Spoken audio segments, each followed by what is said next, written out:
ჩვენს ნორმალურად გვესმის საერთოდ რო გვეწურება რაღაცნაირად რა შევაჯამოთ, ანუ სულ რამოდენიმე წუთი დაგვრჩა და კიდევ ერთი სატელეფონო ჩართულობა გქონდა. ანუ გეტყვით რომ იგეგმება საქართველოს 64 მუნიციპალიტეტში ჩამოყალიბდეს ახალგაზრდული საკრებულო, რომელიც დაკომპლექტებული იქნება ადგილობრივი ახალგაზრდებით, პროექტის ფარგლებში ჩამოყალიბებული ახალგაზრდული საკრებულოები თვითმმართველობის საქმიანობის ყველა ეტაპზე იქნებიან ჩართულები და გააკონტროლებენ მათ საქმიანობას, სისტემატურად მოხდება ბიუჯეტის შესრულების, დაგეგმილი ინფრასტრუქტურული პროექტების პრიორიტეტებისა და გეგმიური სამუშაოების შესრულების მონიტორინგი, ახალგაზრდული საკრებულოები განახორციელებენ როგორც სოციალურ აქციებს, ასევე განხორციელდება იდეების გენერირება მათი მხრიდანაც იქნება, ხო ალბათ ანუ ინიციატივასაც აძლევთ ამ ახალგაზრდებს, რომ თქვათ და ქვედაზღვარი მაინტერესებს, ანუ მე გულისხმობ რა საკიდან შეუძლია ახალგაზრდას რომ ჩაერთოს ამ პროცესებში.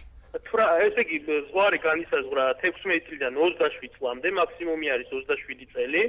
შერჩევის პრინციპი იქნება ტესტირება და შემდეგ გასაუბრება და შემდეგ უკვე ზუსტად იმ რაოდენობით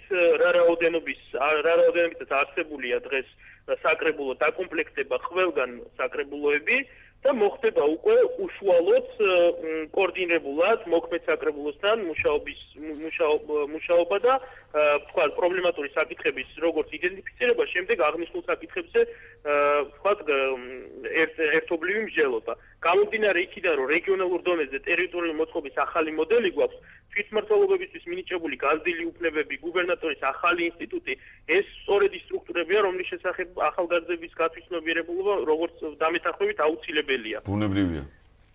აქედან გამომდინარე, ჩვენ მაქსიმალურად შევეცდებით, რომ თქვა პროექტი იყოს ორიენტირებული შედეგზე, აქტიური ახალგაზრდებს თავისუფლად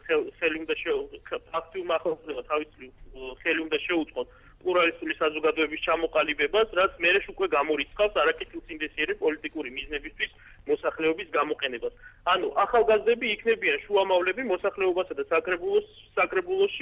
საკრებულოს შორის და მიიტანენ ყველა იმ პრობლემატურ საკითხს საკრებულომდე, რომელიც მათ თემში ან მათ თქვა რაიონში არსებობს. და პერსპექტიული კადრიც იზრდება, როგორც ვთქვი, მე დიახ, მე დასაწყისში ჩვენი საუბრისას აღვნიშნე, რომ ჩვენი თქვა პროექტის განხორციელების შემდეგ უკვე დასაქმდა რამოდენიმე კიდე 12 ახალგაზრდა კასპის საკრებულოში და რამოდენიმე დასაქმდა გორში. ანუ ეს იქნებიან ახალგაზრდები, რომლებსაც უკვე ექნებათ გამოცდილება, რომლებსაც ეცოდინებათ სპეციფიკა საკრებულოს მუშაობის და შემდეგ თქვა ჩვენ გვეყოლება გამოცდილი კადრი, რომელიც ჩაანაცვლებს თქვა უკვე იმ არსებულ კადრებს თუნდაც.